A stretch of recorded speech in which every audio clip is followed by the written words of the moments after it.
Покидая Нешапош, дорога скучной лентой уходила куда-то вдаль. Путь до Бриколанска весьма непрост, зимник проложен по лесам, ручьям и болотам.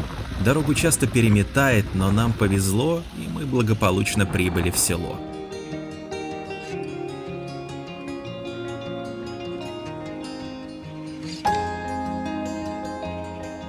Село Бриколанск, что в Выжемском районе, раскинулось на одном из самых живописных берегов Печоры. Старинное село впервые упомянуто в исторических документах в 1777 году.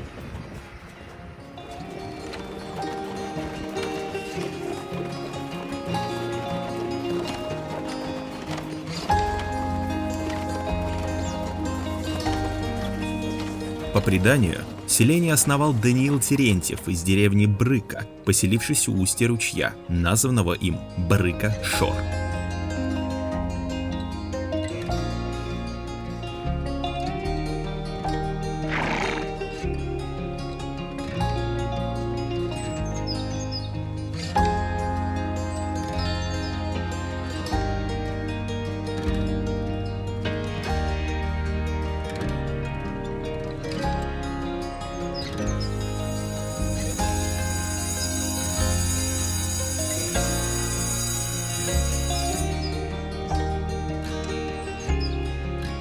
Хорошая плодородная почва, обилие заливных лугов и рыбные озера привлекли сюда других переселенцев с берегов Ижмы, которые поселились ниже на 3 версты от первых жителей.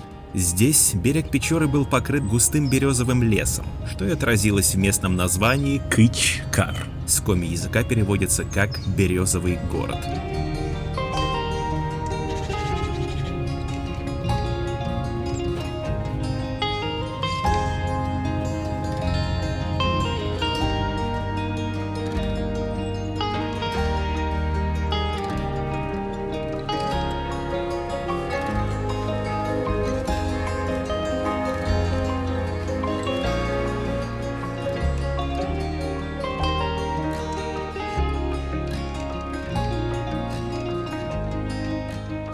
В 1929 году в Бриколанске был создан первый в районе колхоз «Искра».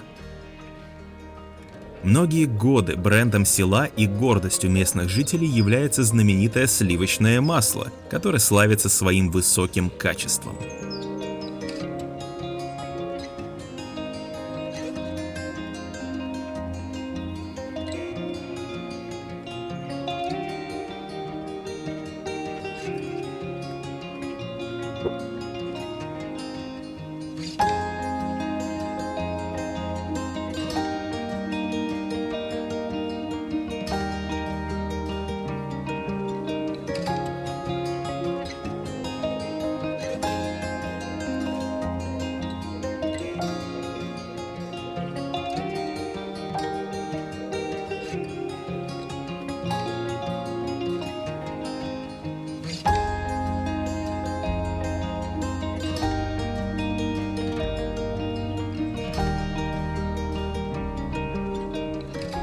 Ну а мы отправляемся дальше в деревню Чика. Спасибо за просмотр.